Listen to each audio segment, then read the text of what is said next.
Hello అండి, అందరికీ నమస్తే. ఈరోజు వచ్చేసిన వీడియో ఏంటంటే అరటికాయ బఠానీ వేసి కర్రీ, మసాలా కర్రీ అనేది చూపించాం. ముందుగా దానికి మసాలాలు అనేది ప్రిపేర్ చేసుకుందాం. ముందుగా 1.5 స్పూను ఆయిల్ వేస్తున్నాను. కొంచెం హైలైట్ అయ్యాక ఒక 5 నిమిషాలకి ఇదిగోండి బిర్యానీ ఆకు, ఒక యాలక్కాయ, ఒక చెక్క, ఇప్పుడు ఒక 10 జీడిపప్పులు, దీంట్లో చిన్న కప్పు నిండా వేసిన పప్పు, ఇవి సన్న మంట మీద ఫ్రై చేసుకోవాలి మనం. ఇప్పుడు వచ్చేసి ఒక చిన్న అల్లం ముక్క, 4-5 వెల్లుల్లి.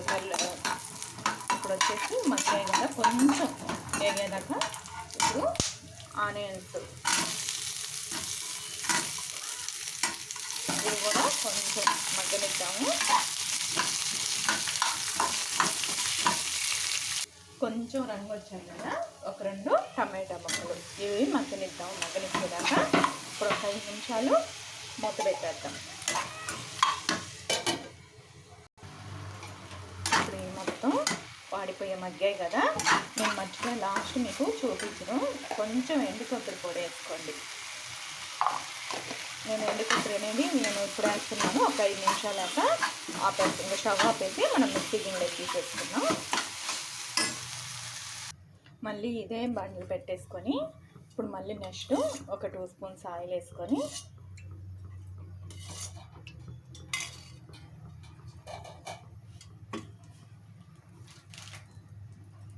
ఇప్పుడు సన్నగా కట్ చేసుకుని కొంచెం పచ్చిమిరపకాయలు కొంచెం ఫ్రై చేసుకున్నాం. ఇప్పుడు పచ్చిబఠానీలు కూడా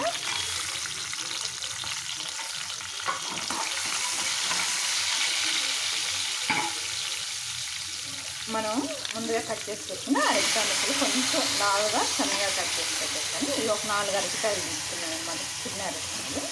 ఇవి కూడా ఫ్రై చేసుకున్నాం. మనకి ఆ గ్రేవీ వేసుకున్నది చల్లారిపోయే లోపల ఇవి కూడా మనకు తొందరగా ఫాస్ట్గా అయిపోతుంది కదా, ఇవి కూడా మగ్గనిద్దాము. కొంచెం ఒక 5 నిమిషాలు మూత పెట్టేద్దాం. ఇప్పుడు మూత తీసి కొంచెం కలుపుకున్నాం అన్నమాట.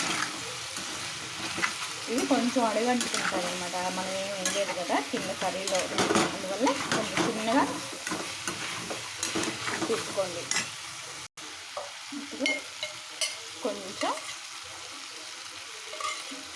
ఘాటుగా కావాలని వాళ్ళు కారం కొంచెం ఎక్కువ వేసుకోండి, కారం తక్కువ తినేవాళ్ళు కొంచెం కారం చూసి వేసుకోండి. ఇప్పుడు ఉప్పు వేస్తున్నాను. కొంచెం పసుపు, తర్వాత ఇక్కడ మొత్తం మిక్స్ చేసుకున్నాం.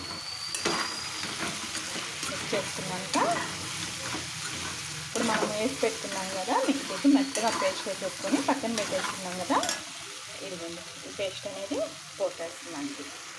గ్రేవీ అంతా టేస్ట్ అంతా ఈ దీంట్లోనే మనకి మసాలా పేస్ట్లోనే వస్తుంది అన్నమాట మొత్తం. ఇది కొంచెం వాటర్ వేసి ముందు ఒక 5 నిమిషాలు ఉడకబెడదాం.